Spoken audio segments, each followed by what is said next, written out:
So Scoot is a long-haul low-cost airline. It's a subsidiary of the Singapore Airlines Group. We exist to basically expand the group's geographic footprint into territories that the parent airline can't serve because of its full-service, high-cost-based proposition, and also tap market segments on routes that the parent may fly, but which it's not well doing because of its price point. So examples of the routes that we would serve parallel to SQ that allow us to bring something new to the group are Sydney, Taipei, Tokyo perhaps, and then the new routes that we can inaugurate for expanding the group's footprint include Gold Coast, Tianjin, Nanjing, Qingdao, Shenyang in China. For the markets that we operate in China, we mainly focus on the secondary and tertiary markets because that is where our cost base is most relevant and the price point we can offer is most able to I guess, stimulate new travellers.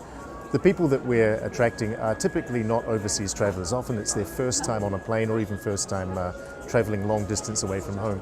So they've got relatively few preconceived notions as to what an airline should provide and what an airline expects. So the whole proposition is new to them. We have to do a lot of education, we have to do a lot of different distribution to make sure we get people in sufficient numbers and with the right understanding of what they're going to get.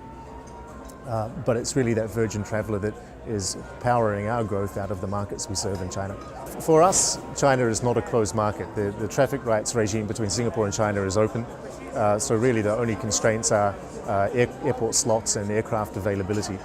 Airport slots are not so easy to come by in most Chinese cities, but that's no different than any other market that has experienced such dramatic growth. So really the opportunity is open for us to fly pretty much wherever we wish, provided that we keep within the mandate of the broader group's objectives of adding to the footprint rather than flying parallel to the parent on routes that they can serve just as well themselves. Our current focus is mainly on the northeast part of China, so all of them are to the sort of southeast or northeast of Beijing. There's a couple more cities there that we'd like to look at. The west of China is also very attractive, but perhaps not quite developed enough yet for the 402-seat aircraft that we currently operate. Southern China is not really the focus because it can be covered by Silk Air, by Tiger Airways, which are sister airlines in the group. And then that central part of China, Xi'an, around that area is something we'll be looking at. Again, there's a little bit of question mark as to whether they can sustain an aircraft of the size we have, but as we take the 787, which is a slightly smaller, certainly much more efficient aircraft, it means we have a lot more flexibility and choice. Well, the integration between, or intermodal transport between air and rail is really an untapped opportunity in China.